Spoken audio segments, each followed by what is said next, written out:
समस्त भगवत भक्तों को जय जय सीताराम।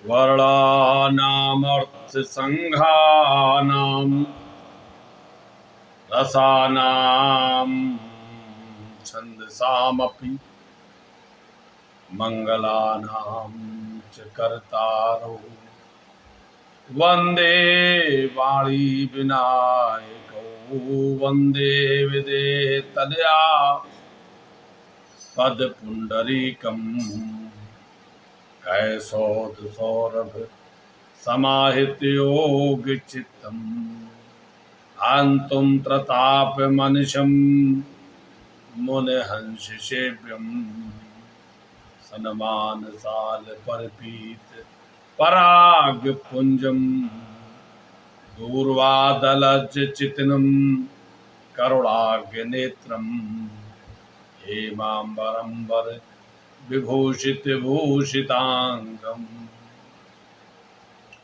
कांदर्प कोट कमनीय किशोर मूर्तिम मूर्तिम मनोरथ भवम भज जानकीशम यत्र यत्र रघुनाथ कीर्तनम तात्र तात्र कृतमस्तकांजलिम बाष्पवाद परिपूरित लोचनम मारुति नमत राक्षसांतिकम गंगातरंग रमणीय जटाकलापम गौरी निरंतर विभूषित वामभागम नारायण प्रिय मनंग मदापहारम वाराणसी पुरपतिम भज विश्वनाथम श्री गुरु चरण सरोज रज निज मन मुकुर सुधार बरनौ रघुवर विमल जसु जोदायक फल चार तुलसीदास जी के पद कमल बारंबार मनाऊं गुण गावों श्री राम के हनुमत हो सहाय लेत सदा सुध दीन की सहज दया के धाम और जननी जनक राजेश के प्रभु श्री सीताराम। श्री सीताराम जी महाराज की जय। श्री गुरुदेव भगवान की जय। श्री हनुमान जी महाराज की जय। कल की कथा में हमने आपको सुनाया था, माता मैना जब व्याकुल हो गई तो पार्वती जी ने समझाया है। फिर नारद जी को पता चला कि जब मुझे ही दोष दिया जा रहा, तो नारद जी सप्तर्षियों को साथ लेकर आते हैं और माता मैना को माता पार्वती की महिमा सुनाते हैं। पार्वती जी की महिमा बताते हैं कि जगदम्बा तो स्वता भवानी। हे मैना, तुम मेरी सत्यवाणी तो सुनो। तुम जिस पुत्री को साधारण समझ रही हो और उसको साधारण समझकर ही इतना प्रेम में बेवल होकर महादेव को तुम बुरा भला कह रही हो, ये तो सदा शंभु अर्धंग निवासिन तुम्हारी पुत्री जो है, ये तुम्हारी पुत्री नहीं है, ये तो जगत जननी जगदम्बा है। इस सदा ही भगवान शंकर के वामांग में निवास करने वाली। जब ऐसा समझाया तो माता मैना प्रसन्न हो गई। सारे हिमाचल के नगरवासी प्रसन्न हो। जिले गोस्वामी जी लिखते हैं, छनमो व्यापो सकल पुर घर घर ये संवाद, तब मैना हिमवंतो आनंदे अपुन पुन पार्वती पद बंदे। और जब ऐसा सुना तो मैना और हिमवान आनंदित हो गए। आहा, साथ साथ जगत की स्वरूप भूता, सृष्टि की कर्ता, भरता और संघर्ता हमारे ही यहाँ लीलावश अवतार लेकर हमारे आंगन में खेल रही है। पार्वती जी के चरणों पर गिर पड़ते। नार पुरुष शिशु जुबा सयाने, नगर लोग सब अत हर्षाने। और जो भगवान शंकर की बारात को देखकर नगरवासी, उसमें नर नारी और बालक युवा वृद्ध, इन सभी लोग जो बड़े ही कुछ भयभीत हो गए थे, कुछ दुखी हो गए थे, सब हर्षित हो गए। और अब विवाह आनंदित से होने लगा। कैसे? लगे होन पुर मंगल गाना, सजे सबय हाटक घटनाना, भात अनेक भई जीवनारा, सूप शास्त्र जस कछु व्यवहारा। जैसी पाक शास्त्र में नीति है, उस नीति के अनुसार भोजन हुआ है? पूरा नगर सजाया गया, सुंदर बधाइयों के गीत गाए जाने लगे, और ऐसी जीवनार हुई, ऐसा भोजन कराया गया हिमान के द्वारा कि सो जीवनार की जाए बखानी, अब बसे भवन जेह मात भवानी। अच्छा ये बताओ, गोस्वामी जी इसीलिए कहते हैं कि उस भोजन की क्या कहा जाए। पाक नीति जो है, पाक शास्त्र में जो लिखा हुआ है वैसी तो हुई ही है।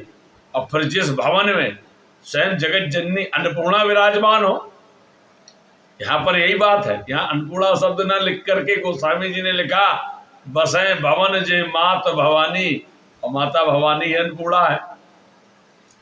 तो जहाँ अन्नपूर्णा माता स्वयं विराजमान है, तो उस वहाँ की रसोई की व्यवस्था कैसे बताई जा सकती, वहाँ की भोजन सामग्री को क्या बताया जा सकता है, जहाँ स्वयं साक्षात जगत को अन्न प्रदान करने वाली माता अन्नपूर्णा विराजमान। बसे भवन जे मात भवानी,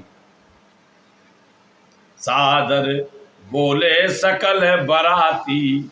और देखो, इसका अगर साक्षात प्रमाण देखना है कि जहाँ अन्नपूर्णा विराजमान रहती वहाँ कभी भोजन की कमी होती ही नहीं है, तो काशी में चले जाइए, काशी में कभी कोई भूखा नहीं सोता है। कारण क्या है? किसी अन्य देवता के कारण नहीं, माता अन्नपूर्णा विश्वेश्वर के दक्षिण में विराजमान है, इसलिए वहां कभी अन्न की कमी नहीं होती। काशी में कोई भूखा नहीं सोता है, आपको भोजन मिल ही जाएगा। सादर बोले सकल बराती, विष्णु बिरंच देव सब जाति। सभी बरातियों को बुलाया गया, जिसमें ब्रह्मा जी, विष्णु जी, देवता लोग, सभी देवताओं को बुलवाया गया। विविध पात बैठी जीवनारा, लागे परसन निपुण सुवारा, नार वृंद सुर जेवत जानी, लगी देन गारी मृदुबानी। देवता लोग बुलाए गए हैं, पंगत बैठी है, और निपुण चतुर रसोइये भोजन परोसने लगे, और उन पंगतों में सब लोग भोजन कर रहे हैं। और उसी समय स्त्रियों ने क्या किया?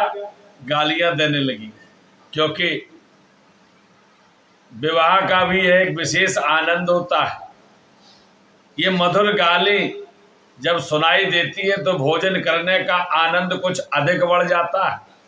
जिसको भूख नहीं लगती वह भी भोजन करने लगता है। यह एक सोचा समझा अनुभव किए हुए सभी लोगों के द्वारा अनुभव किए हुए है यह बात है। भूख न लगी हो, देखो ये गालियां इसलिए दी जाती थी कि लोग चाव से भोजन करें। और एक और बात है, हमारे गुरुदेव कहते थे कुछ कमी भी रह जाए तो गालियों के सुनने के चक्कर में जो भोजन में कमी है उसको ध्यान ही ना जाए तो भोजन में आनंद बढ़ जाता है। और आजकल भोजन में कमी क्यों निकाली जाती? क्योंकि वहां पर वह आनंद कहाँ है गालियों का। इसीलिए अच्छा भोजन भी, स्वादिष्ट भोजन भी स्वादहीन लगता है। इन गालियों की बड़ी महिमा थी। हमारे ऋषियों मुनियों ने जो परंपराएं बनाई थी वह भी बड़ी विलक्षण थी। जब गालियां दी जाती थी तो भोजन में जो कमी रह गई तो लोगों को, बारातियों को कमी लगती ही नहीं थी। सब बढ़िया, सब आनंद, बड़ा आनंद है। क्योंकि जब पेट भरता है, जब तृप्त हो जाता है व्यक्ति है, और तृप्तता ही तो भोजन करने का उद्देश्य होता है। क्या भोजन पेट भरने के लिए होता? नहीं, हम भोजन इसलिए करते हैं कि हम तृप्त हो जाएं। उसके लिए भोजन की मात्रा की आवश्यकता नहीं होती। मात्रा खूब हो और तृप्त नहीं हुआ, इसलिए गोस्वामी जी ने भोजन के लिए भी लिखा है कि भोजन करे तृपत है तो लागी। भोजन केवल अपनी तृप्ति के लिए करना चाहिए, और तृप्ति तभी होती है जब भोजन आनंद से प्राप्त किया जाए। व्यंजनों की आवश्यकता नहीं होती, आनंद की आवश्यकता होती है। भोजन केवल तृप्ति के लिए किया जाता है। तो यहां पर स्त्रियां गालियां देने लगी और देवता लोग भोजन कर रहे हैं। भोजन में आनंद बढ़ गया। गारी मधुर स्वर दे सुंदर, अभिंग वचन सुना वही।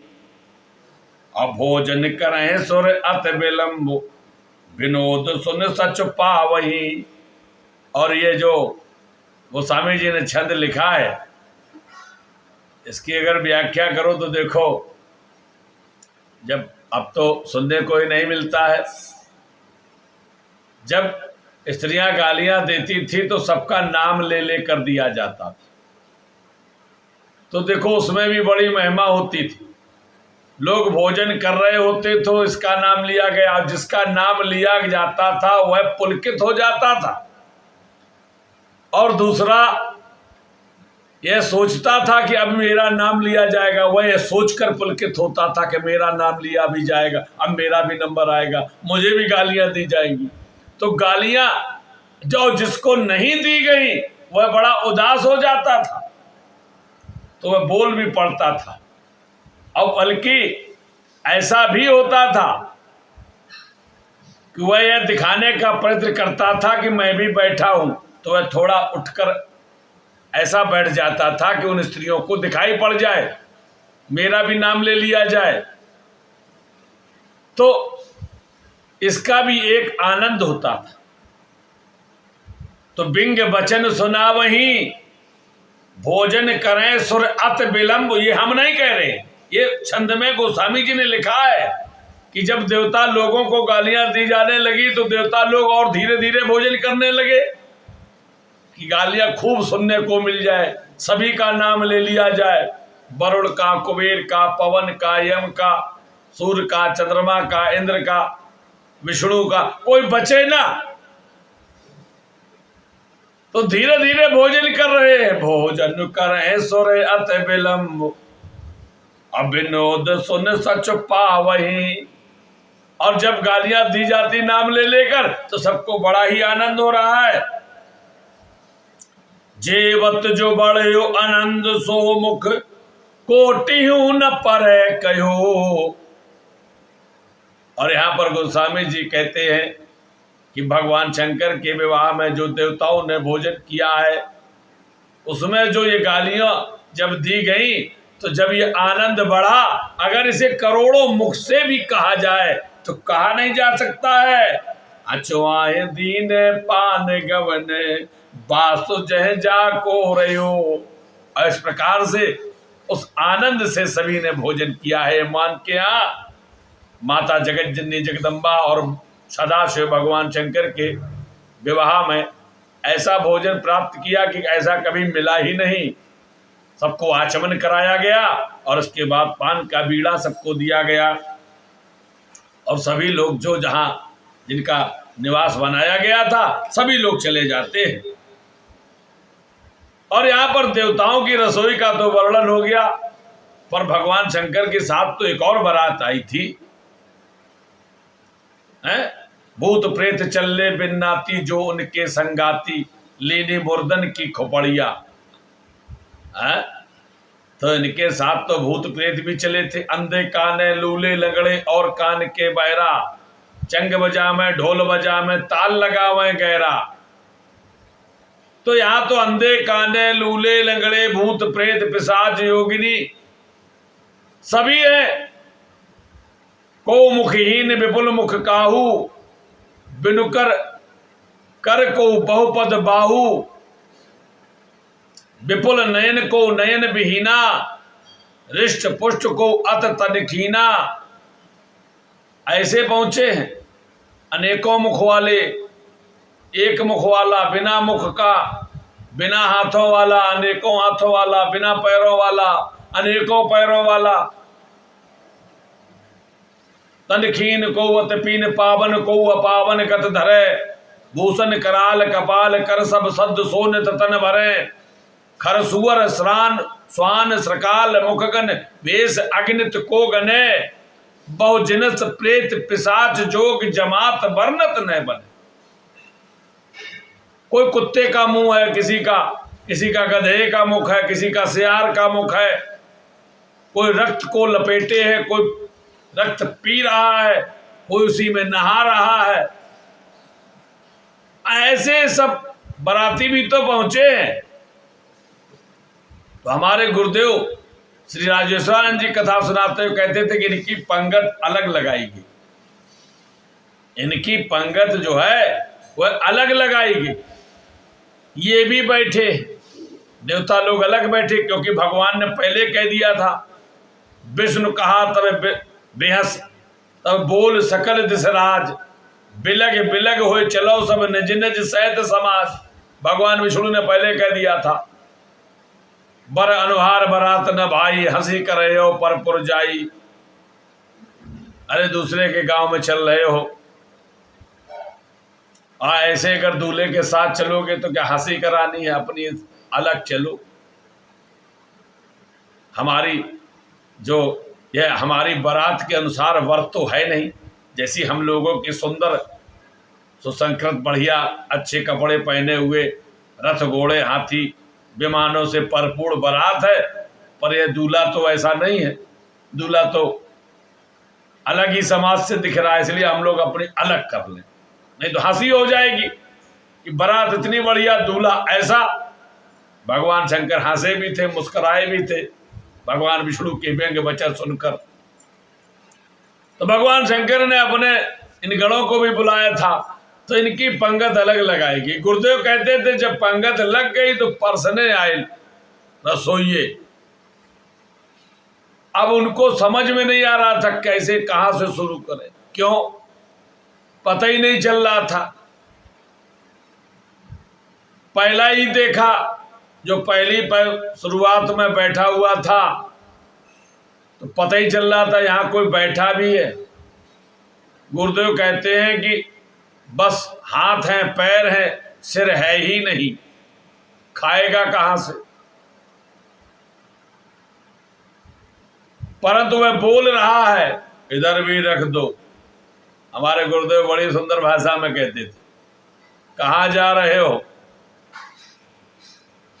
एक रसोईया लेकर चलता है, सामने देखता है इसका तो मुख ही नहीं है, आंखें भी नहीं है, बस सिर है जैसे कोई मटकी होती है। परंतु उसको भी वह भी बोल रहा है, और जिसको सिर ही नहीं था, केवल धड़ ही धड़ बैठा हुआ था। अब आप कल्पना करें कि जब रसोईया परसने चला तो वह कहता किधर जा रहे हो, इधर भी रखो। तो कोई बिना धड़ का व्यक्ति जब बोला होगा तो रसोइये के तो प्राण ही निकल गए होंगे। आगे बढ़ता है तो देखता है कि वह कह रहा है उसके मुख ही मुख है। वह कह रहा है एक मेरे मुख तो देखो, एक पत्तल से क्या होगा, यहाँ तो जब जितने मुख उतने लगाओ एक ही जगह। किसी के अनेकों हाथ हैं, अनेकों हाथों से खाने के लिए तत्पर है, किसी को हाथ ही नहीं है। ऐसी सुंदर भगवान शंकर की ये जो गढ़ है, जो बारात, इसको भी भोजन परोसा गया। डरते हुए संभलते हुए और फिर भगवान शंकर की महिमा को समझते हुए इस प्रकार से सुंदर भोजन हुआ। इसके बाद बहुर मुने हेमवंत को लगन सुनाई आए और समय बिलोक विवाह कर पठे देव बुलाए। मुनियों ने लौटकर हेमान को लगन पत्रिका सुनाई है और विवाह का समय देखकर देवताओं को बुला भेजा। बोल सकल सुर सादर लीने और सब है जथोचित आसन दीने। वेदी वेद विधान समारी सुभग सुमंगल गावे नारी। सिंहासन अति दिव्य सुहावा जायन बरन बिरंच बनावा। एक सुंदर सिंहासन बनाया गया है, देवताओं को बुलाया गया है और उस सुंदर सिंहासन पर कौन बैठाए गए? देवादिदेव महादेव भगवान शंकर बैठे हैं। वो स्वामी जी लिखते हैं, बैठे शिव विप्रह सिरो नाई हृदय सुमिर निज प्रभु रघुराई। भगवान शंकर को वह आसन प्रदान किया गया, दिव्य आसन है। और भगवान शंकर जब बैठे हैं तो उन्होंने ब्राह्मणों को सिर नवाया है। अब देखो यहाँ पर सुंदर बात, ब्राह्मणों को सिर नवाया और हृदय सुमिर निज प्रभु रघुराई, अपने प्रभु श्री राम जी का स्मरण किया है। क्यों न हो, हम जब भी कोई कार्य करें हमें प्रत्येक कार्य में भगवान का स्मरण करना चाहिए और अपने जो श्रेष्ठ है उनको सिर नवाना चाहिए। भगवान शंकर से बड़ा कौन है? कोई नहीं। पर यहां पर देखो महिमा, भगवान शंकर ने ब्राह्मणों को सिर नवाया है। ब्राह्मणों की बड़ी महिमा है। इनकी महिमा इतनी है कि भगवान शंकर भी इनको सिर नवाते हैं। भगवान विष्णु भी इनके चरण का प्रहार अपने वक्ष स्थल पर सहते। भगवान कहते हैं कि सारा संसार ही ये ब्राह्मणमय है, ये सृष्टि पूरी ब्राह्मणों के अधीन है, क्योंकि ब्राह्मण ही आधार है। इसीलिए ब्राह्मणों को भूदेव कहा गया है, भूसुर कहा गया है, पृथ्वी के देवता कहा गया। भगवान शंकर किसको सिर नवाते? उनसे बड़ा तो कोई नहीं। और जो हैं वे उनके इष्ट देव है, वो तो नित्य हृदय में रहते, उनको स्मरण किया तो ब्राह्मणों को सिर नवाया है। हमें इस चरित्र का स्मरण करना चाहिए। बहुर मुनि से उमा बुलाई कर सिंगार सखील आई। देखत रूप सकल सुर मोही अबर ने छब अस जग कब को है। उसी समय मुनियों ने आज्ञा दी कि कन्या को लाया जाए। माता उमा श्रृंगार करके आई हैं और उनका रूप जब देखा है तो देवता मोहित हो गए। उनकी छब ऐसी है, गोस्वामी जी कहते ऐसा कवि कौन है जो जगत जननी जगदम्बा की सुंदरता का वर्णन कर सके, उनकी छवि का वर्णन कर सके। और कर भी नहीं पाएगा और करना भी नहीं चाहिए। गोस्वामी जी आगे की चौपाई में यही कहते हैं कि जगदम्बिका जान भव भामा सुरह मन कीन प्रणामा। देवता लोगों ने जब माता को देखा, जान गए जगत जननी जगदम्बा हमारी माँ तो यही है, और हम यहाँ लौकिक रूप से बराती बनकर जरूर आए हैं, तो मन ही मन प्रणाम किया है माता पार्वती को। सुंदरता मर्याद भवानी जायन कोटे बदन बखानी। सुंदर पार्वती जी सुंदरता की सीमा है, करोड़ों मुखों से भी उनकी शोभा नहीं कही जा सकती। करोड़ों मुखों से भी माता पार्वती की सुंदरता का वर्णन नहीं किया जा सकता है। और कोटिहु बदन नय बन है बरनत जग जनन शोभा महा। जगत जननी जगदम्बा की महान शोभा को करोड़ों मुखों से भी नहीं कहा जा सकता है। सकुच कहे सुत शेष सारद मंद मत तुलसी का। जिसको कहने में शेष जी, शारदा जी, श्रुतियां, वेद संकोच करते हैं, गोस्वामी जी कहते हैं उसको कहने का साहस मंद मत तुलसी ने किया। छब खान मात भवान गवनी मध्य मंडप से जहां। अवलोक सकै न सकुच पथ पद कमल मन मधु कर तहां। ऐसी छवि की खान, सुंदरता की खान, शोभा की खान माता भवानी मंडप के बीच में पहुंची हैं, जहां पर देवादेव महादेव विराजमान है। देवादेव महादेव को भगवान को माता पार्वती ने देखा, परंतु वे संकोच के मारे पति के चरण कमलों को देख नहीं सकती हैं। संकोच है। जो वहां पर बैठे हुए मुनिगण हैं, पिता हैं, माता हैं, माता जगत जननी जगदम्बा है, परंतु लीला वह सबका संकोच कर रही है। परंतु मन तो भगवान के उन चरणों में ही लगा है। जिन चरणों को पाने के लिए, जिन चरणों का दर्शन करने के लिए उन्होंने वह तपस्या की, इस सप्तर्षियों को कहना पड़ा कि असतप काहो न कीन भवानी, रहे अनेक धीर मुनि ज्ञानी। ऐसी तपस्या है भवानी किसी ने नहीं की है। माता भवानी ने वह तपस्या की उन चरणों को देखने के लिए, उन चरणों का दर्शन करने के लिए। वह चरण आज आ गए हैं। मन रूपी भंवरा तो वही लगा हुआ है, उसका ही रसपान करना चाहता है। मन अनुशासन गणपते पूजे शंभु भगवान। सो सुन करे को सुन संशय करे सुन सुर अनाद जिए जान। और फिर मुनियों ने जब आज्ञा दी तो माता शंकर, माता भवानी और भगवान शंकर ने गणेश जी की पूजा की।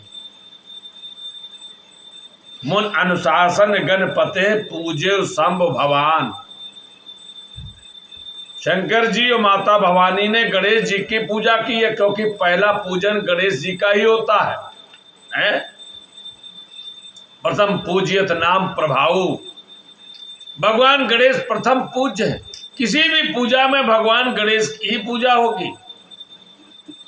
परंतु यहां पर कुछ लोगों को संदेह हो जाएगा कि अभी भगवान शंकर माता पार्वती का तो विवाह हो रहा है और गणेश जी का प्रादुर्भाव तो उसके बाद ही बताया गया है।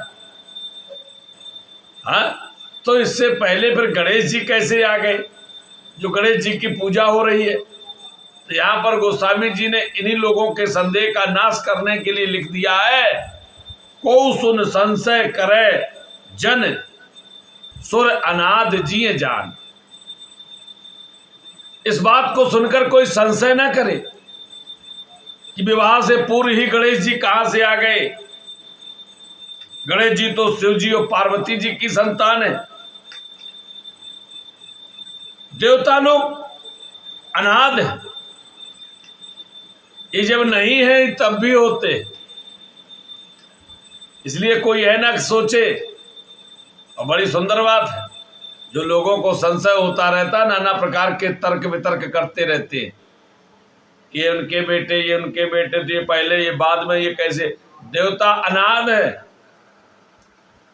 ये जब जन्म नहीं लेते तब भी होते हैं। सूर्य भगवान अनाद है। माता जगत जननी जगदम्बा ने जब अवतार लिया है तब भी ये नहीं, जब नहीं लिया था तब भी थी, हैं तो तब तो है ही। तो देवता अनाद होते सब है। इसलिए इस पर संशय नहीं करना चाहिए। और इसके बाद विवाह का सुंदर यहाँ पर वर्णन होता है, और उसका जो थोड़ा वर्णन है आगे कि किस प्रकार से भगवान शंकर की भावनाएं पड़ी हैं, किस प्रकार से विदा होती हैं माता पार्वती, और सुंदर मैना, माता मैना का सुंदर मिलाप आगे की कथा में हम सुनाएंगे। तब तक के लिए जय जय सीताराम, जय जय राधे श्याम, नमः पार्वती पते, हर हर महादेव।